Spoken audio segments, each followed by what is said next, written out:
Uma das questões proposta nesse curso é a questão da acessibilidade na Baixada Santista e, consequentemente, ao Porto de Santos. E, nesse caso, vamos começar analisando pela Interlândia, pela área de abrangência de todos os produtos e mercadorias que convergem para o Porto de Santos, através dos seus modais de transporte. Aqui podemos perceber a malha rodoviária do Estado de São Paulo, que, convergindo para a cidade de São Paulo, traz produtos para o Porto de Santos. E assim temos aqui o respectivo rodoanel, que distribui a movimentação de carga ao longo da região metropolitana de São Paulo. Então, como já foi apresentado nesse curso, nós podemos ver nessa figura as diversas estradas de ferro que convergem para a cidade de São Paulo. Aqui estão os 5 corredores ferroviários, que formam o maior mercado ferroviário do Brasil, que trazem produtos agrícolas e carga para o Porto de Santos, convergindo para a cidade de São Paulo. Os 5 corredores ferroviários do Porto de Santos, convergindo para São Paulo, repartem as suas linhas com as linhas de trens de subúrbio da CPTM. Aqui está uma proposta de ferro-anel com alças que bypassam as linhas da CPTM proposta pela MRS. As linhas ferroviárias que cruzam a região metropolitana de São Paulo descem a serra pela Ferroban, em vermelho, e pela MRS, em azul.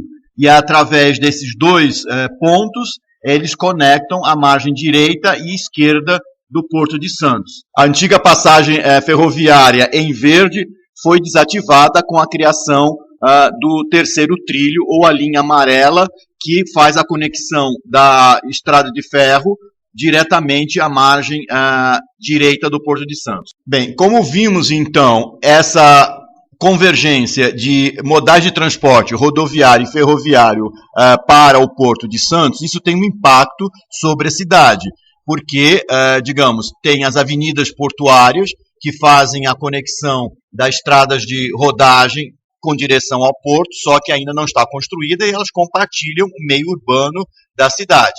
A estrada de ferro entra através das linhas da Portofé, dentro da margem direita e esquerda do porto, e devido aos problemas operacionais, ela não consegue transportar toda a carga, toda a capacidade de carga dos terminais ferroviários de ambas as margens.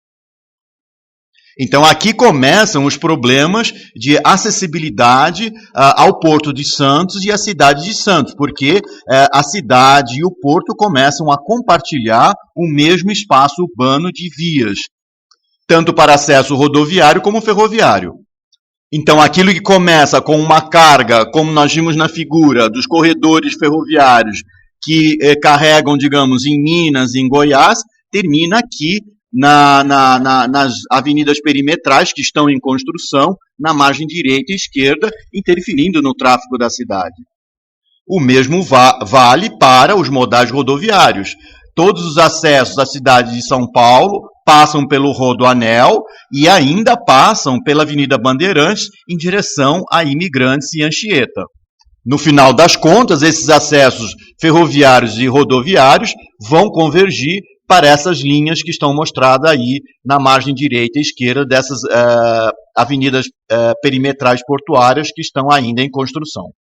Como nós vimos na figura anterior, aquelas avenidas marginais, perimetrais ao Porto de Santos, são pontos de acesso rodoviário a esses terminais que estão demonstrados diagramaticamente aí nessa figura, tanto na margem direita quanto na margem esquerda. Então, todos os problemas de acesso ferroviário e rodoviário à Baixada Santista e ao Porto de Santos começam pelos corredores rodoviários e ferroviários que convergem para a cidade de São Paulo e daí se afunilam através da Anchieta, Imigrantes, da linha da Ferroban, antiga Sorocabana, e a linha da MRS, antiga Santos Jundiaí. De uma maneira ou outra, esse afunilamento carrega e traz carga para cada um desses terminais que estão demonstrados aí nessa figura.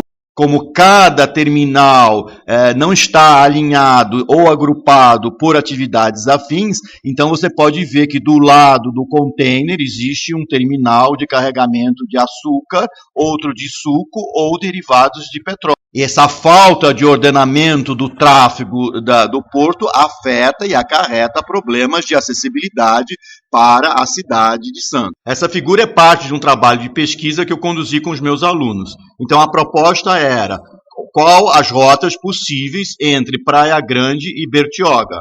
Na verdade, existem duas. A primeira, via balsa, atravessando São Vicente, Santos, Guarujá, até chegar em Bertioga, pela área urbana. Embora o caminho seja menor, ele tem, digamos, o maior tempo, 2 horas e 43 minutos para correr 48,3 quilômetros. Nessa outra figura, os alunos mostravam a conexão feita através das estradas SP 160, 150 e SP 55, dando a volta por trás, por Cubatão, até chegar em Bertioga. Esse caminho, embora maior, de 67 quilômetros, durava 1 hora e 24 minutos. Podemos perceber, ao longo dessa discussão sobre a questão da acessibilidade na Baixada Santista, que existem 2 pontos. Um, que é a administração desses corredores rodoferroviários que convergem para a margem direita e esquerda, que tem pontos de gargalo, principalmente na cidade de São Paulo, e depois, devido à convergência no meio urbano da cidade de Santos, traz problemas de manobrar através do rodoviário e ferroviário para a descarga das mercadorias, tanto nos terminais da margem direita quanto da margem esquerda, sendo os mais prejudicados os terminais ferroviários, devido ao pouco espaço de manobra dos trens. A outra questão é a ausência de infraestrutura de transporte que possibilite uma comunicação entre as cidades da Baixada Santista. Os corredores forçam uma comunicação de Santos para o Planalto em direção ao interior. Mas como nós estamos vendo por esse experimento feito pelos meus alunos, a falta e ausência de vias expressas e avenidas perimetrais e áreas de circulação de tráfego fazem coisas como levar 2 horas e 45 minutos para percorrer 48 quilômetros. Isso afeta também o porto, porque diminui os problemas as possibilidades de criar-se terminais de contêiner aqui na Baixada Santista, já que tudo fica restrito a áreas próximas a esses corredores. No caso, por exemplo, aqui do Porto de Santos, então, na margem direita, você depende da via Piaçaguera-Guarujá para poder ter acesso à conexão com a Imigrantes Anchieta. E essa Piaçaguera-Guarujá acaba tendo um ponto de estrangulamento em Cubatão, nesse ponto em que faz a divisão do tráfego entre a Imigrantes e a Anchieta. Nesse vídeo, vamos dar um passeio entre a região de Porto de São Sebastião e o Porto de Santos. Nesse primeiro plano, você está vendo à esquerda o Porto de São Sebastião e à direita a Ilhabela. Nós queremos demonstrar com esse vídeo, né, as dificuldades de expansão da infraestrutura de transporte nessa região, que impossibilita a conexão entre Santos e o Porto de São Sebastião. Essa região é servida pela BR-101 e algumas conexões com o Planalto, como você está vendo aí nessa figura, a Mogi Bertioga. E ela vai se encontrar com o complexo viário em torno do Porto de Santos, né? E a Piaçaguera-Guarujá, e que vai fazer conexão com Cubatão e dali com a Imigrantes e Anchieta. A dificuldade dessa região é que essas estradas, esses contornos ferroviários, né, eles não fazem uma integração perfeita com o plano viário das cidades. Porque o plano viário das cidades de Bertioga, Santos, Guarujá e Cubatão e São Vicente não estão preparados, né, para a integração com essas vias.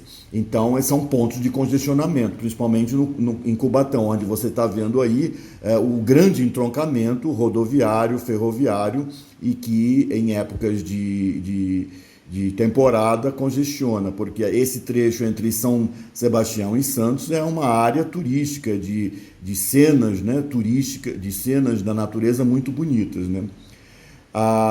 Então, quando chega na Baixada Santista, né, quando ele se encontra com o tráfego rodoferroviário do Porto, que caminha em direção ao Porto, vindo do Planalto, vindo da região metropolitana de São Paulo, é que você encontra as dificuldades de expansão da malha viária, tanto das cidades como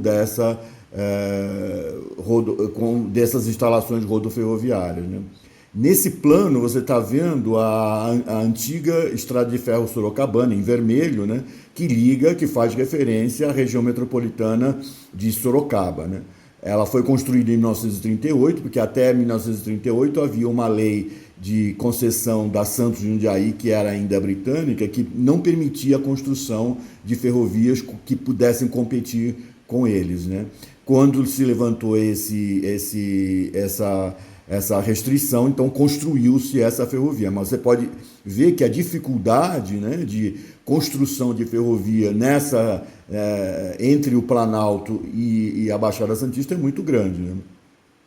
Porque essa região vive o grande dilema, né, de estar em uma área de preservação ambiental, porque é uma área realmente muito bonita, né, e que, ao mesmo tempo, está no epicentro, né, da região mais industrial do Brasil, né, que vai da região que nós estamos chamando aqui a macrometrópole de São Paulo, que abrange Baixada Santista, São José dos Campos, Campinas, Sorocaba e Jundiaí.